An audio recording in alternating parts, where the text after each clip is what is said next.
Hello, good evening to all.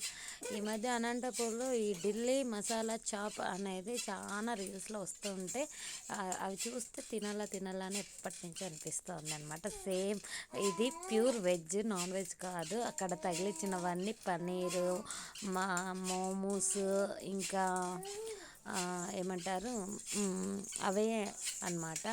Pure veg without oil, tasting salt అన్నారు. హెల్త్కి చాలా మంచిదంటే సరే ఒకసారి టేస్ట్ చేసి చూద్దాము అని చెప్పి మా ఆయన్ని పట్టుబట్టి మరి షాప్ వెతుక్కుంటూ పిలుచుకొని వెళ్ళాను. అక్కడికి వెళ్ళాక ఆ పేర్లన్నీ చూసి అక్కడ షాప్లో ఒక నిలబడుకున్నాడు ఆ అన్నయ్య అనమాట. అన్నకే చెప్పేసి, అన్న ఇక్కడ ఏం స్పెషలో అవి తీసుకొని రా అన్న అని చెప్పాము. ఫస్ట్ ఏమో మష్రూమ్ మలై ట్రై చేయండి, బాగుంటుంది అన్నాడు. తర్వాత వెజ్ రోల్, కానీ నేనైతే మోమోస్ అడిగిన, మా ఆయన రోల్ అడిగినాడు. సర్లే అని చెప్పి మోమోస్ వద్దులే, రోల్ తీసుకుందామని చెప్పా. ఇది మలై మష్రూమ్ బాగుంది, రోల్ చాలా బాగుంది. రేటు మాత్రం వాచిపోయింది. బిల్లు 520 అయింది. ఫ్యామిలీతో వెళ్తే చాలా